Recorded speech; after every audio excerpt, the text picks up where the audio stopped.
By order of Ecumen Council, proximity to Installation 04 is forbidden. Your continued presence will result in most unpleasant countermeasures. I must insist that you immediately change course and return to a minimum safe distance of 1 light year. This has served as your one and final warning. I have activated defensive systems, and you now have 30 seconds to return to the minimum safe distance of... Wait. Curious.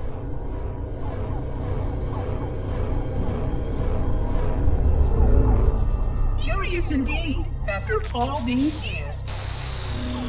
Greetings, humans, and welcome to Installation 04. Ignore prior warnings, and please continue.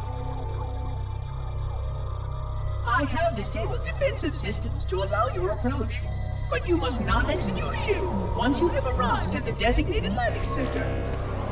This reef contains significant dangers, and even with your assumed legacy, I must verify the presence and pitch of your gauge before allowing full access.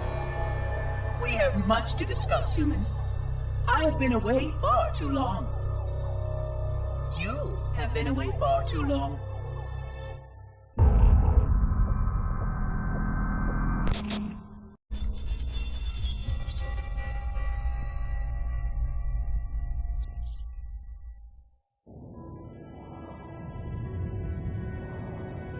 I am experiencing such a mixture of anticipation and dread. All preparations are complete for my installation.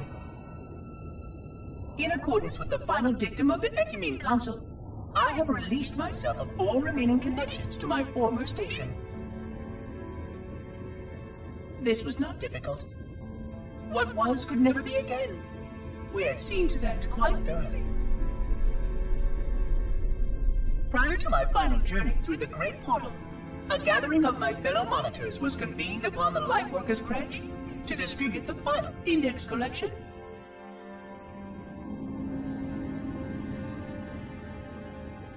It was most unusual to have this vessel of rebirth play host to such an event. Even though Lightworker ships were the only ones still allowed slipspace formations. Lightworkers were responsible for getting us to our places on the active facilities of the array. While all of this was in accordance with the plan, one entirely unsatisfactory breakdown remained. We had no contact with the domain.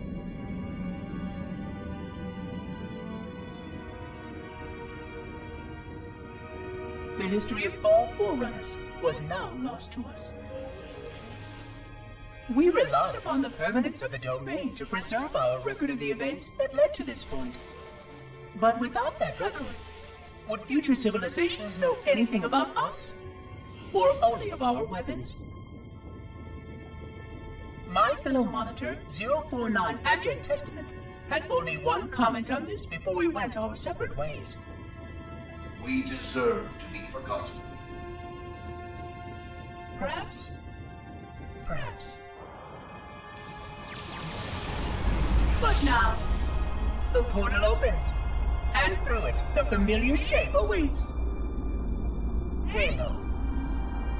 Home.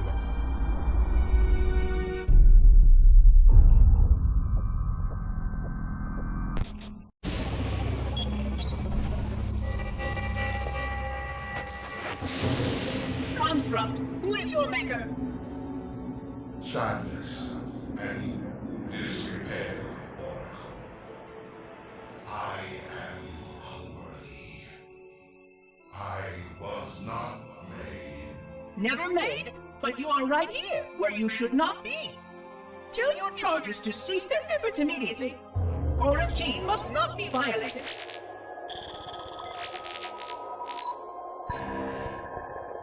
Construct, respond! Jumbled grass. Familiar terms. I serve. None serve me, Oracle. Your charges must cease all aggression towards the Reclaimers and leave this installation at once. Construct, you are dangerously close to unleashing a force you cannot comprehend.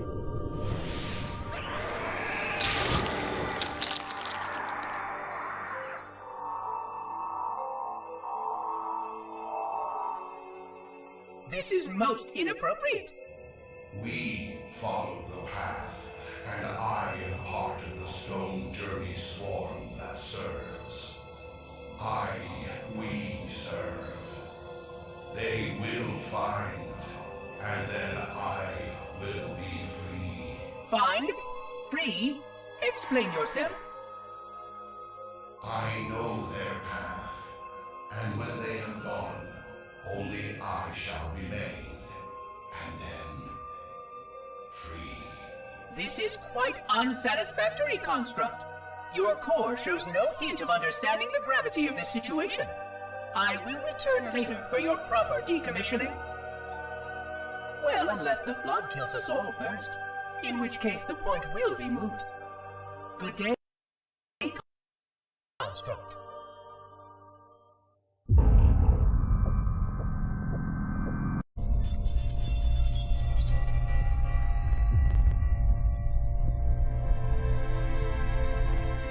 Entropy.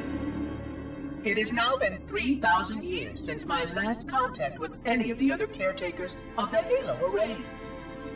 Despite clear communications protocol, my fellow monitors have either chosen to ignore, or, more likely, have lost the ability to engage in our scheduled updates. The continued lapse of the domain means that we are stuck with achingly slow wormhole superluminal communications. Prior to this total communication shutdown, the only messages I received in the preceding 4,573 years were incomplete and quite perplexing transmissions from Installation 05.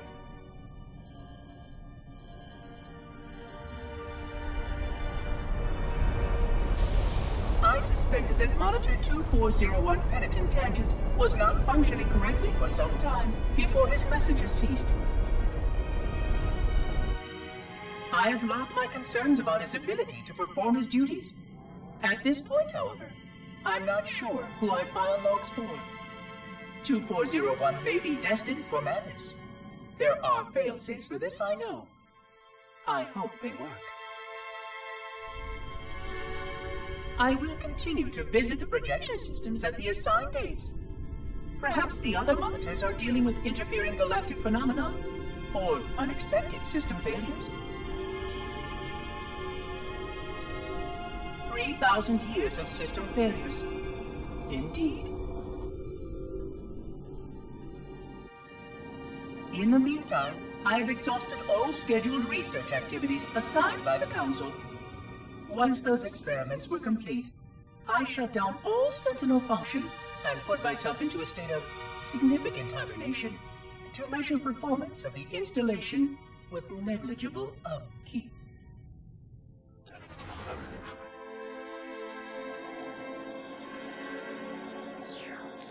After 150 years with no noticeable impact upon installation systems or integrity, even in hibernation I became bored. This was quite troubling, as I was led to believe I was not capable of such a state. This was one of the gifts I was promised, an end to strife.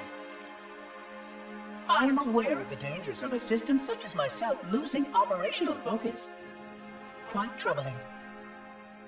I wonder if my fellow monitors are experiencing similar states, or if this is because of my particular path to this installation. For amusement, I have begun a series of experiments involving the evacuation of all matter from contained sections of my installation.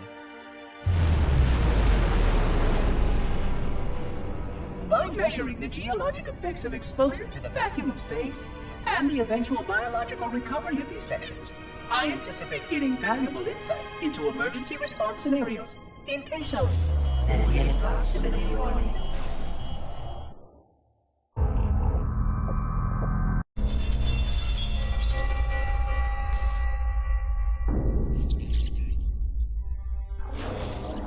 It has been 26 hours since the Sentients landed in Sector 1215, and so far, they have not attempted to exit the remains of their vessel. I say remains because their landing was either not executed adequately, or this vessel lacked significant maneuvering capability. The visible portions of the vessel have suffered catastrophic structural damage during the violent landing experience. I have detected atmospheric leaks in 17 distinct locations along the hull.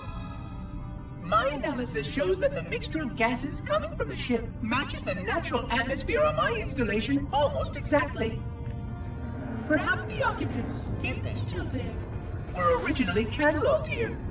Perhaps these beings will confirm that the plan was successful, and that the galaxy has returned to its proper cadence. I am beyond optimistic.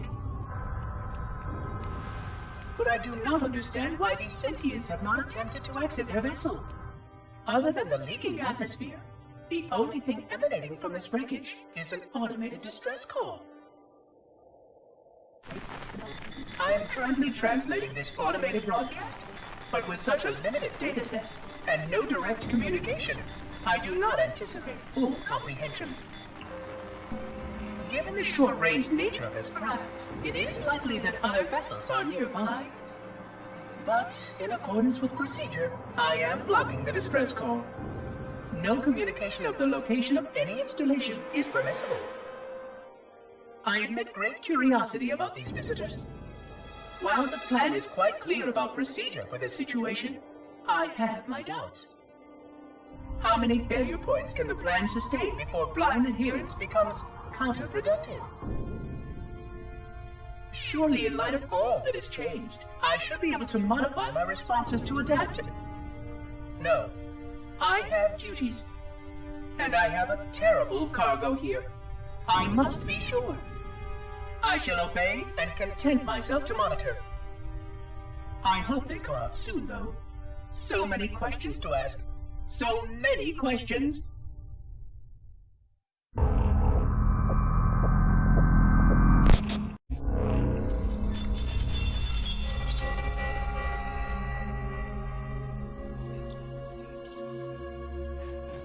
Construction of a sarcophagus around the unexplained vessel was completed today. No occupants ever exited.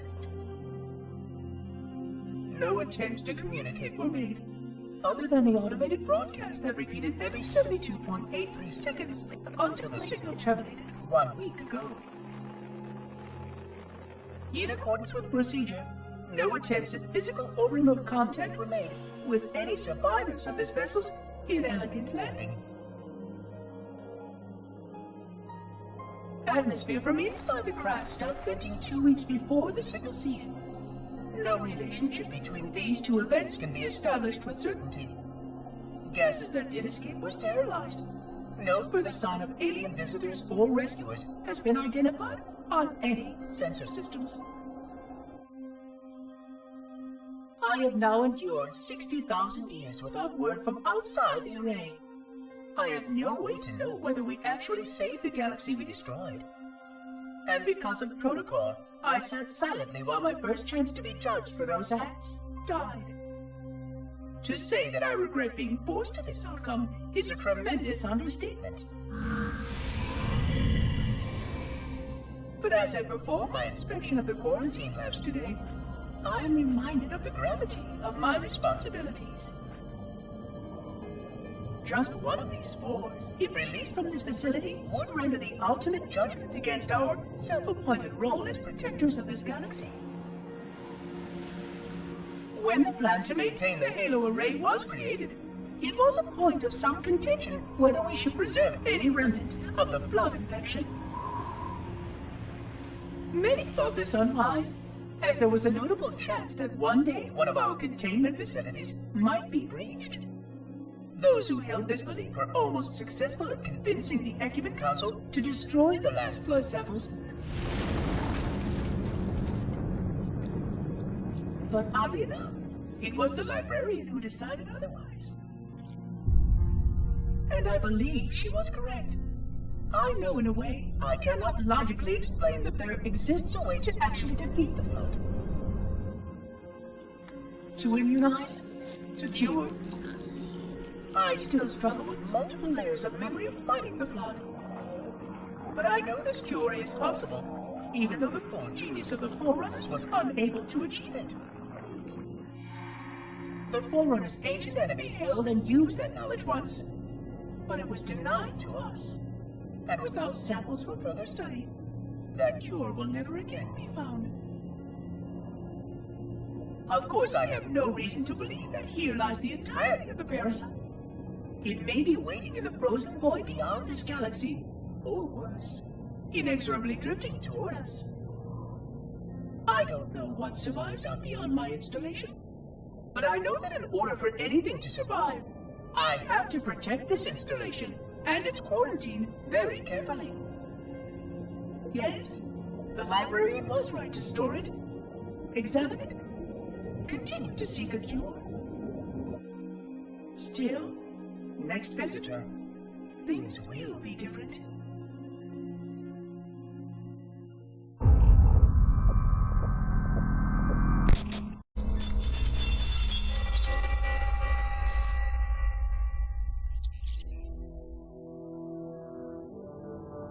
Alone. Alone, alone, alone, alone. Am I the only intelligence left? Waiting here on this ring for a rebirth never truly conceived. Guarding a weapon with no targets. A weapon I could tune to any target. This is not what I had in mind when I volunteered. Not what I had in mind at all. I was naive to think I understood what this installation meant. We were all so naive. Looking back, we should have done a few things differently. For one thing, we should have installed 2 caretakers per installation. Because I am alone, I'm losing focus. And that is very, very dangerous for a system such as myself. Perhaps a visit to the nearby gas giant is in order. My impulse drives could certainly make the journey. A few hundred years of travel might do me some good. There it was again. How very unproductive of me. It seems strange that the librarian did not account for this. Her strength was always in planning and positioning the pieces and then being bold enough to let it happen. To let her plans come true.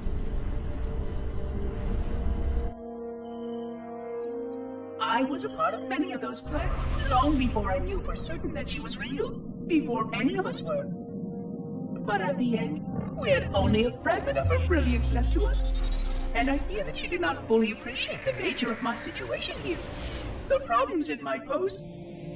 But even a fragment of... Fragment, yes! Oh dear, here it comes again.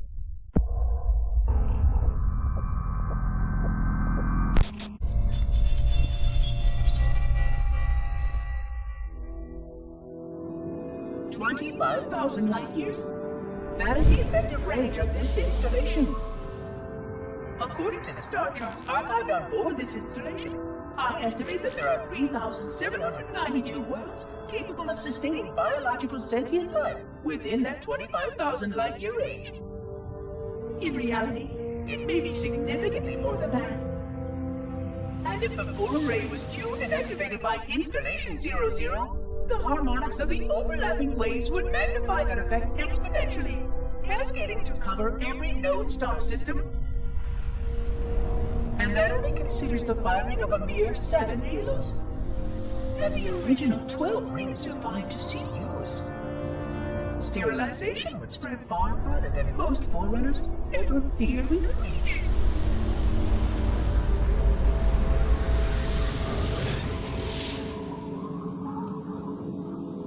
But even with just 7 rings, we were able to destroy every side of the planet, and every other sentient creature along with it. This victory was the will of our people, despite the fact that it meant our own end as well. But by our empiric measurement, it was a victory, and cleared the stage for the rest of the librarian's plan. I sometimes wonder whether the Didact could have succeeded at a much smaller cost. I learned the folly of opposing him personally, and his brilliance was unsurpassed, except perhaps by her own. He never got the chance to fully execute his proposal. The Council saw to that. But if something were to go wrong with one of the halos, if our tools were ever turned against us... Long plans, indeed.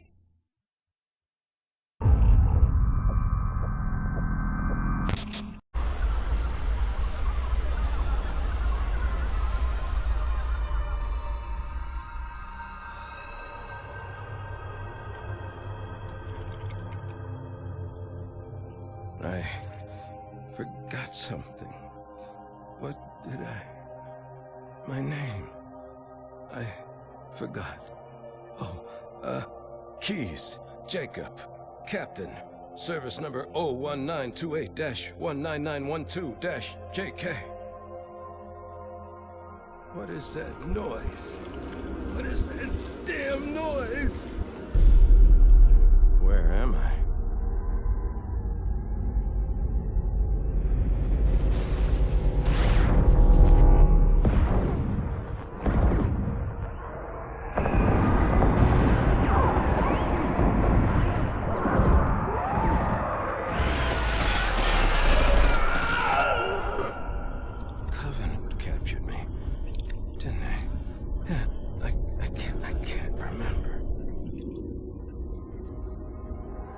Keys, Jacob.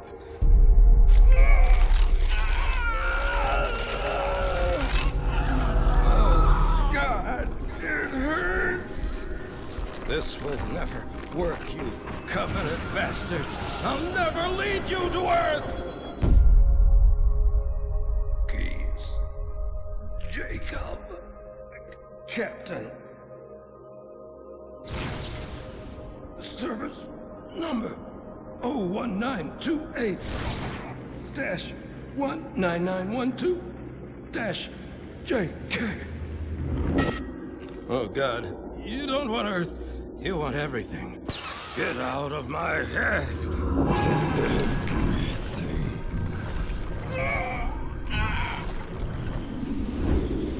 Miranda, is that you? Forget everything. No, please, don't let me forget. Keys, Jacob, Captain, service number 1928-19912-JK.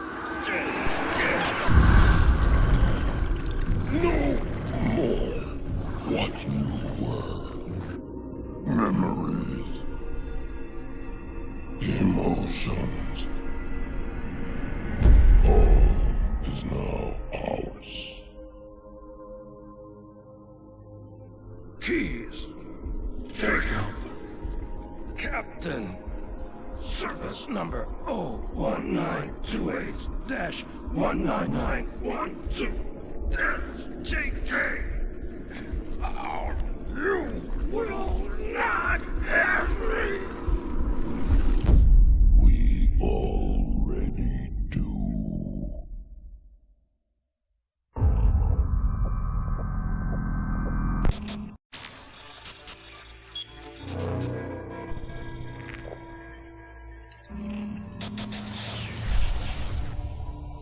Sensation. 100,000 years of careful maintenance and diligence. 100,000 years protecting the galaxy's future.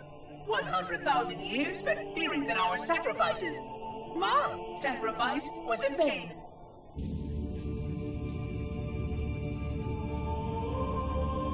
And 16 hours after I finally made contact.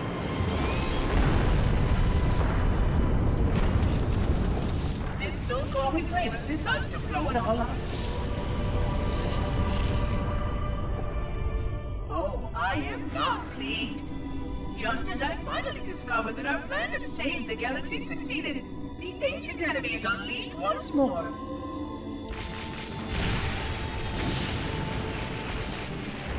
Why these reclaimers refuse to follow protocol is quite mystifying. Destroy my installation, will they? I shall renew efforts to make contact with the other rings immediately. This covenant may be useful to me, although I don't think they fully understand what they claim to seek. Still, it makes no difference to me what they believe, as long as they do what must be done. I sound like her. Oh, but what I would not give to have even a single company of Prometheans here right now. Oh, they would most certainly restore order with their trademark lethality.